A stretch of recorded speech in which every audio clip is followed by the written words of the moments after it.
Hello, I'm Ari. And I am Norm. And this is K-pop for old people. It is a podcast that we record about the topic of Korean popular music, which I like to call K-pop. Yeah. I'm the first person who decided to call it that. Yeah. I am also your father. Mm-hmm. And I don't know anything, so you have to teach me things. Yes. We may also be joined by our cat Gracie, as we have been in the past, because we just returned home from a trip, and she is very concerned about the fact that we were not here to give her attention.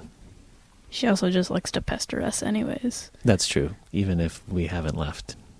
So who are we going to talk about this week? VCHA. Okay, that sounds fun. Anything new with you? Not really. Okay. Anything from our trip, like how we went bowling and... Oh yeah, we went bowling and there's like one of those digital jukebox things where you can like go on your phone and tell it basically what songs to play in the bowling alley. We played some New Jeans and we tried to play The Feels by Twice, but it was like some weird remix version that was like a completely different time signature and stuff. It was like a dance mix, like a club mix. And I was not very happy about that. Yeah, I could tell. I mean, you explicitly said that you did not care for it. But that was weird that happened. Yeah. But it was kind of funny to me that we were in a bowling alley listening to New Jeans and stuff, because it's not the first thing I think of when I think of bowling alley music.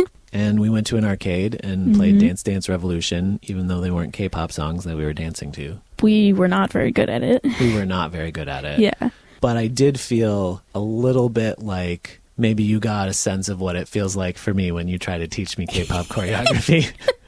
And we were on like the easiest songs too. Yeah. But we had a good time. Yeah. Anyway, while we were returning from our trip in the car, I was listening to 50/50 songs. Mm-hmm. And I have some thoughts I'd like to share.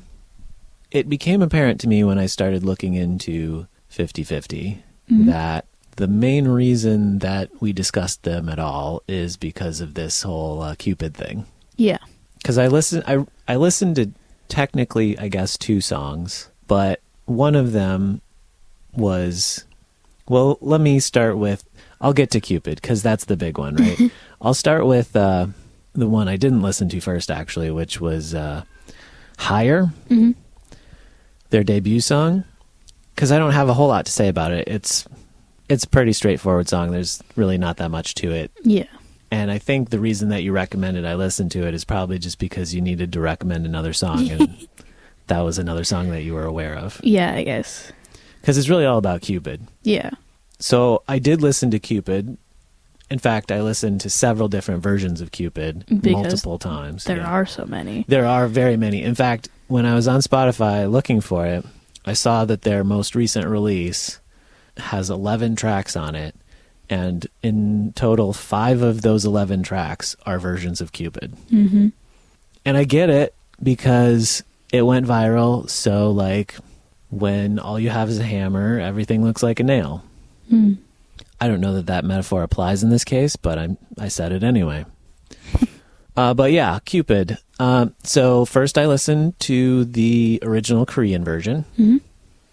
And it's a decent song. Like, it's fine. Like, I don't know. It's not especially remarkable to me, but it's got a good hook to it and whatever. Like, maybe it's just the fact that I just listened to it like 20 times in a row, but yeah, you know, it grows on you.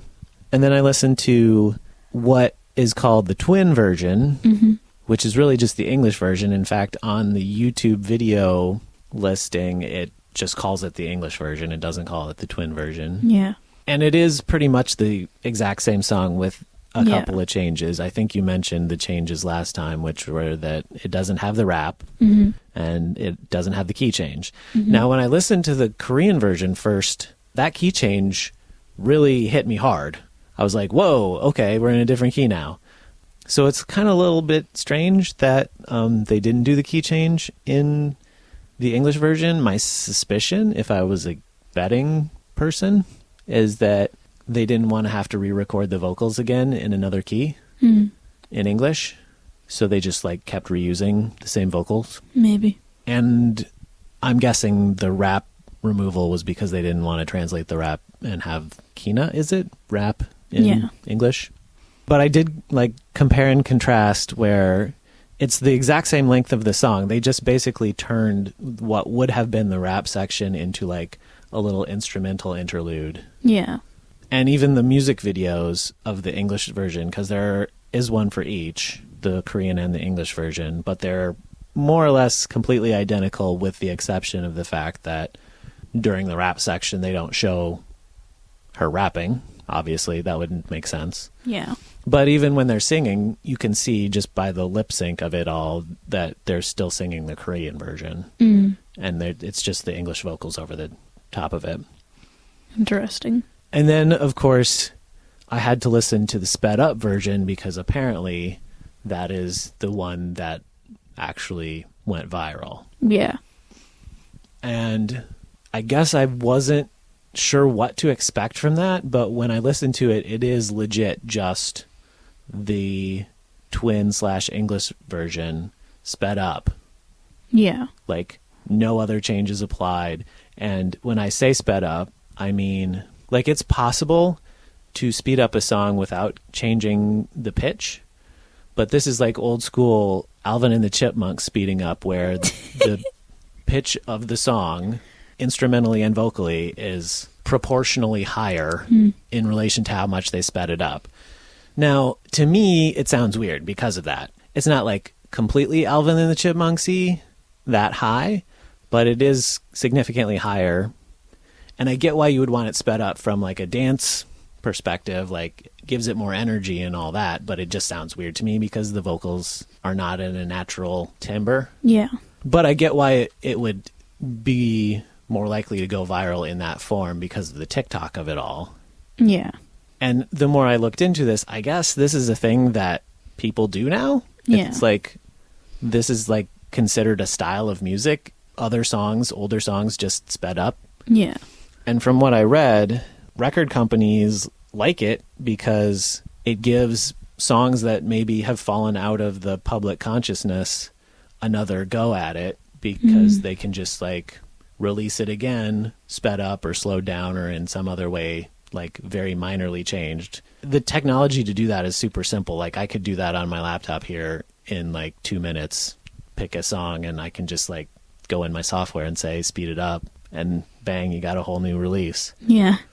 So it doesn't cost any money or anything to maybe make more money by getting some more attention on a song that people had forgotten about. So that's weird, but hey, whatever works, I guess. Yeah. I did, in my research on 50/50, come across something that suggested, because we did talk about how like 3 of the 4 members are no longer in the group. Yeah. And what's going to happen now. And I did see some stuff online that suggested they had said that they were going to replace those 3 with different people. Yeah. Which, okay, fine, whatever. It's weird to me, but like I said, that happens all the time in music. In fact, just the other day, I was listening, this is going to sound super duper old person right now, but I was listening to an album that I used to listen to a lot when I was young, because I'm from a large family where we had a record collection that spanned many decades, because I had many older siblings as well as my parents who had records. I was listening to a record by the Kingston Trio, which is like a 60s folk trio. And of course, trio means 3 people, right? Yeah. And then I was like curious about it, because the Kingston Trio is still touring and like performing, and you can go see them. But I said to myself, there's no possible way these are the same 3 guys. And when I looked it up, apparently the Kingston Trio has had something like 17 different members over the course of history. So, yeah, it's not that uncommon to just keep replacing people. Not really in K-pop, though. I suppose it is probably unusual in K-pop. But anyway, I took a quick listen to the Barbie movie song, which I don't even remember the name of. It probably had the word Barbie in it, but it sounded like an advertisement for the Barbie movie, so I didn't really pay that much attention to it. I guess that's about all I have on the subject of 50/50 specifically. Yeah. So I guess let's talk about that other group that I can't remember how to pronounce because it seems like a weird pronunciation to me. VCHA. VCHA. Mm-hmm. How do you spell that? VCHA. Is there a hyphen or anything? Nope. Okay. It is a K-pop girl group from the company JYP Entertainment, from the like survival show A2K, meaning America to Korea, where they would have all these American girls like audition for JYP, and it was like on YouTube and stuff, and I watched like the first 3 episodes, but then I just kind of stopped because I didn't really care too much. Yeah, I do remember you talking about that in some of our early episodes. Yeah, but also they were like half an hour long, and I didn't really have the time for that. But they finally formed the group, but I don't think that they've actually debuted yet. Oh. They have a few, actually, they have, like, the one pre-debut song. There are 6 members, from oldest to youngest. There's Camilla, Lexi, Kendall, Savannah, KG, and Kaylee, which Kaylee is 12. Oh, wow. 12 or 13, yeah. That's too young. Agreed. And these are all Americans? For the most part, yeah. Okay. I was just about to get to that. Oh, please tell me more. So, since they're all really, like, Americans, I guess, we have to know more, because there are many different types of people in America, so you can't really just call them Americans. But yeah, actually, I'm pretty sure, like, 1 or 2 of them is Canadian. Oh, okay. They're lying to us. Well, North American, yeah, I guess, counts. Lexi is ethnically Hmong, which is, like, the first ever Hmong person in K-pop, I guess. I'm pretty sure. Okay. Camilla is Canadian. Kendall is Vietnamese. Mm-hmm. Savannah is Venezuelan, and I'm probably going to mispronounce this. Trinbaganian? Oh, okay. I don't know. I don't know that I've heard that before myself. Yeah. KG is American. I assume when you say American or Canadian, you mean white. You mean like I'm pretty sure ethnically European. KG is, but I'm not sure about Camilla. Okay. Kaylee is Korean American. Okay. So they haven't even debuted yet. Yeah. Is this something that you're looking forward to hearing songs from them? I guess. I'm curious about it because, well, I guess the question that comes to my mind first is it's coming from a K-pop company. Yeah. JYP. Yeah. And one of the big ones. Mm-hmm. One of the big 3. And so I guess my question is, given that it's not being made by Korean... no, that's not a good question either, because we've talked about lots of groups who have both Korean and non-Korean members. Yeah. So given that this group is exclusively non-Korean members, or at least not Korean by birth, you mentioned there was a Korean American. Yeah. How does it fall into the category of K-pop, I guess, in your mind? As it's probably, I would only really consider it K-pop because it's from a K-pop company. Okay. But if it was just like some girl group, I would just think it's some American pop or something like that. Because there's also like XG, where all the members are Japanese and they only sing in English. So like, are they really a K-pop group? Yeah, that you would know the answer better than I would, but it is a valid question, I think, that's worth asking. But yeah, I think I would technically consider it a K-pop group. Okay. Because, well, even though they don't really speak Korean at all, except for Kaylee.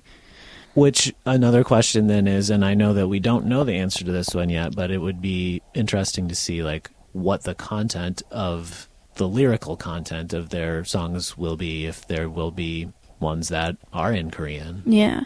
Because the thing is, like, are they going to eventually, like, take Korean lessons or something like that and learn Korean, or are they just going to keep their whole little thing of, like, they're just American? Mm-hmm. Yeah, that is an interesting question, I think, too.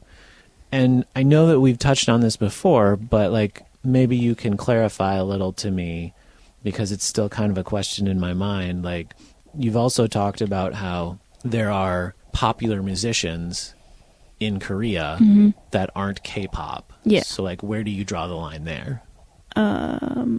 Is it, like, this style of music? Not really, because, like, K-pop and, like, any music comes in, like, all different, like, concepts and themes and stuff like that. Okay.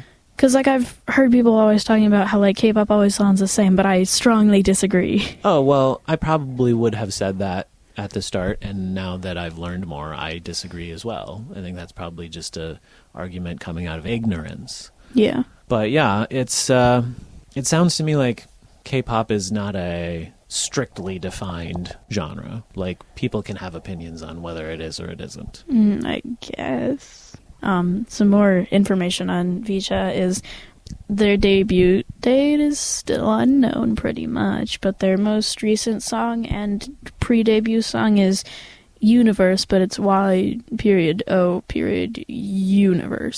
Gotcha. It's Universe. Right. So when you say it's a pre-debut song, is that just like they haven't released the full song? They've like, because I know sometimes they release like teasers or whatever. No, there's like a full album and stuff like that. Oh, there's a full album. Yeah, like pretty much. So, all right, again, I'm getting back to questions about like the definitions of things, which I know is like very dad of me to want to understand, but so if it's not by releasing your first single or you're releasing your first album, how do you define when a debut happens? When the company says so, I guess. Oh, okay. Because there's like sometimes like with the group Baby Monster, they're still a full group. They've done like activities and stuff together, like they've filmed dance covers and stuff, but they're still not fully debuted yet. Interesting. I'm not sure I fully understand that, but I can accept it. It makes a picture in my mind of like there's an event that happens or something at the company where somebody cuts a ribbon and says, I declare this K-pop group debuted. I mean, maybe they do that. I don't know. I've never seen it really happen. Probably not the ribbon. Yeah. Listen, if they haven't, you can have that idea for free, K-pop companies. You can have ribbon cuttings. I encourage it. Yeah. They're under JYP Entertainment from the A2K show. Their fan group is unknown. Sure. And the meaning of their name, from what I have researched, is VCHA comes from the Korean word, pardon my mispronunciation probably, bicho, which means to shine the light. Okay. And so they kind of just like transliterated that into VCHA. VCHA. Yeah. It is kind of interesting because like a lot of K-pop group names are English words. Yeah. And well, so like VCHA isn't really a word, it's just letters. Sure, but here's an American-ish, North American, whatever you want to call it, K-pop group, and they have not even a Korean word, just like a Korean adjacent word. Yeah, I guess. Which, I don't know, like my feeling on this, and correct me or weigh in on how you feel about it, it seems like kind of the point of doing a group auditioned from Americans would be to raise consciousness of K-pop in America. I feel like it's probably JYP showing how, like, you know, they accept anybody into their groups, and like, because I'm pretty sure JYP is the most accepting to foreigners. Okay. Or maybe they're just experimenting with things. Yeah, I guess, my interpretation of it was that they were trying to see if, obviously there are plenty of K-pop fans in America. Yeah. You're one, I know other ones. It's not like Americans aren't willing to listen to and follow Koreans. Yeah. But it certainly seems like it would make sense that there is a certain population within America who is more likely to follow a group if they identify with them more closely. Whether that's right or wrong, I'm not making a comment on, but I think it's probably true regardless. So, you know, sometimes I come at these things from the business side of things, and so I could see why a company might say, maybe we'll sell a lot of records. I know that's not a thing that people buy anymore, but people maybe buy we'll records. Sure, they do. That's true.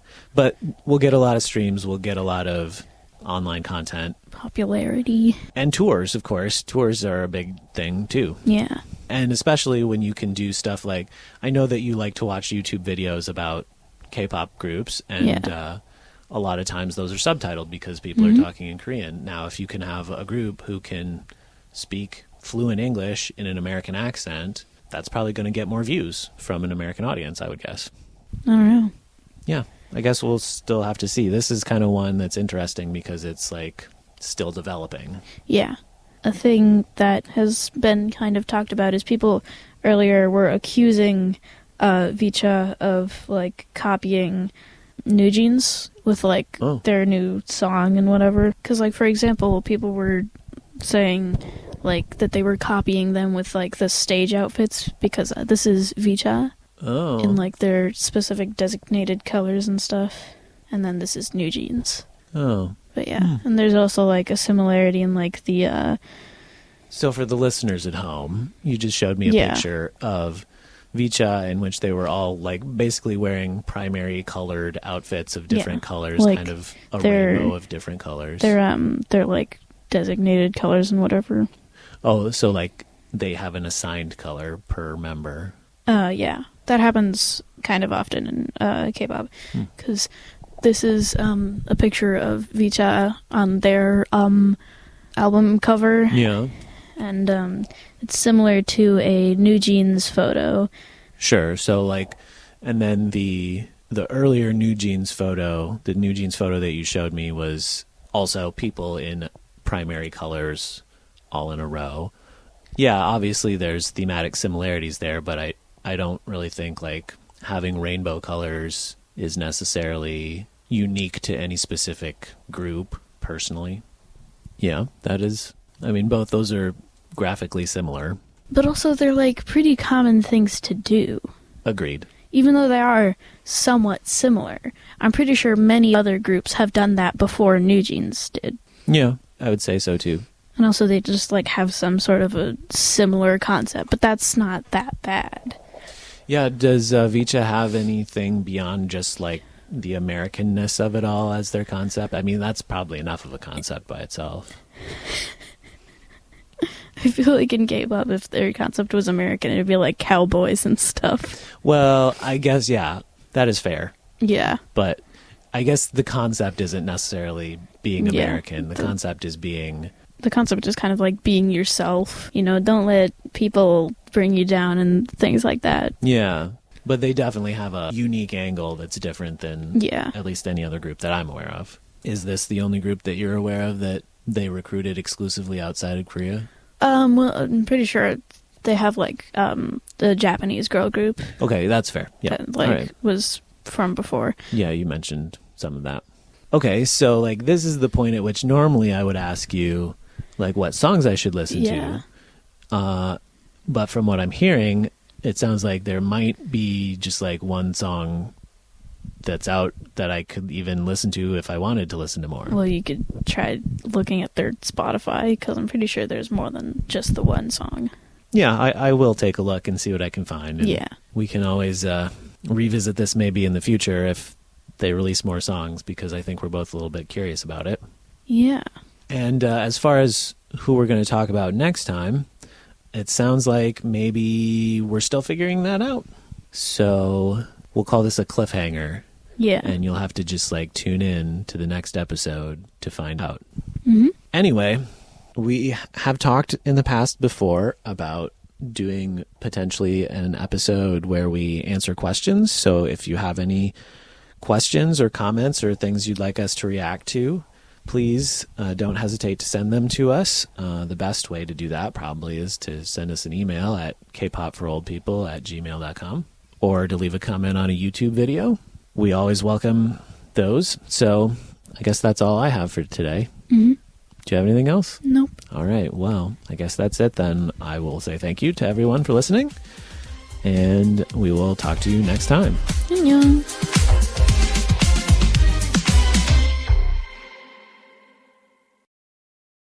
She also just likes to pester us anyways. That's true, even if we haven't left. So who are we? Oh, hello, Gracie. Would you like to sit on my lap and be quiet, please?